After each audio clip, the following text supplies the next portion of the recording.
Who's more important, the individual or society?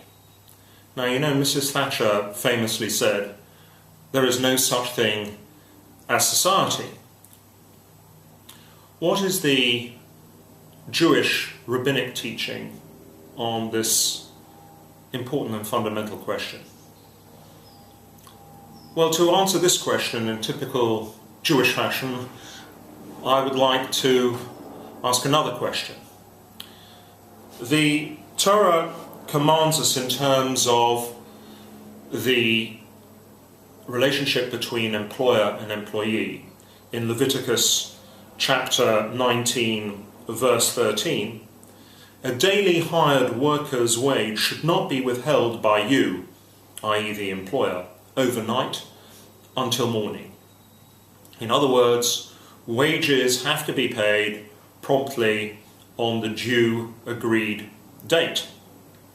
Now, interestingly enough, this commandment is repeated in Deuteronomy chapter 24, verse 14, but with a specific emphasis and concern with poorer workers.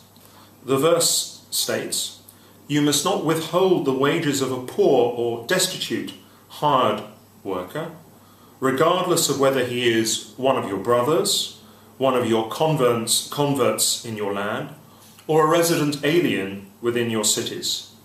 You must give him his wage on the day it is due, and not let the sun set upon him, for he is poor, and he endangers his life to work for you.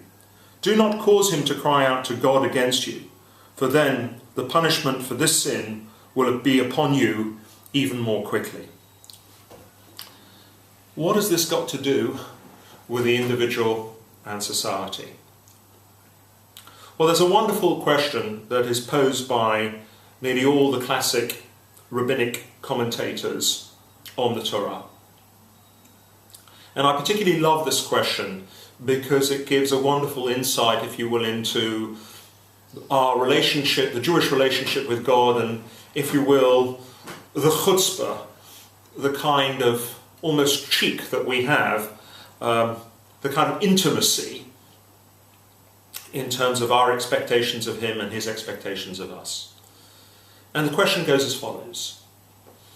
If the good Lord expects us to pay our workers promptly and on time, once their work is complete, why is it that when it comes to our own good works, payment is delayed till the next world or the world to come?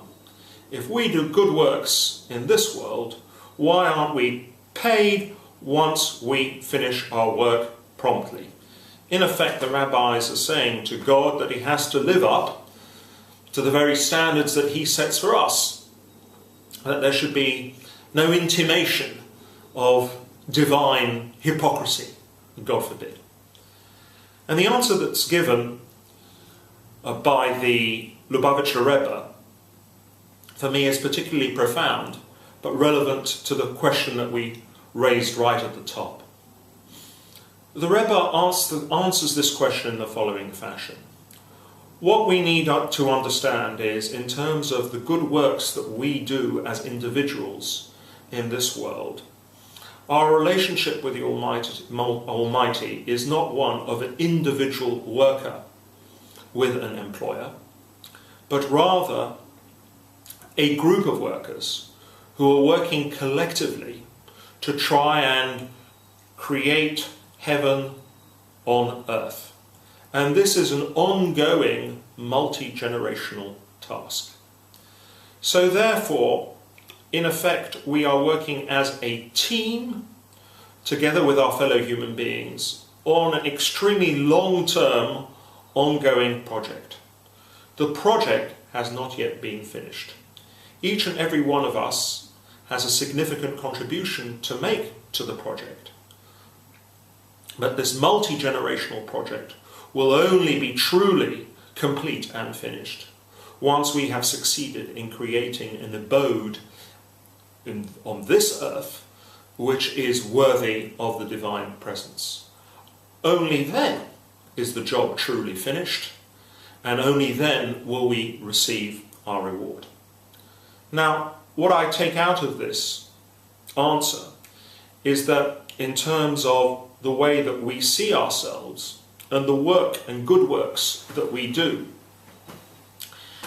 is that we have to see ourselves not as individuals who have an individual private account, so to speak, with the Almighty, but rather part of a much larger collective where we are all having to work together and in fact build on the work of past generations and hand on to future generations in order that this collective multi-generational task should be complete.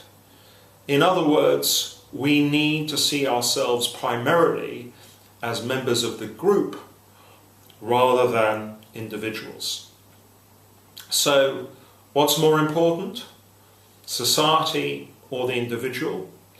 What I take out from this insight of the Lubavitcher Rebbe is that it is what is paramount is the individual contribution that we need to make to the collective in order to carry out this holy and sacred mission. It's also interesting for me that if we look at the Jewish liturgy and the Jewish prayer book, all our prayers are framed in the plural rather than the singular. We pray for we or our rather than my or mine. So it would seem that the sages and traditional Jewish sources disagree with Mrs. Thatcher. There is very much something called society, and in fact, society is more important than the individual. This is the Wealth Rabbi, bringing truth and values to the world of wealth. Thank you for watching.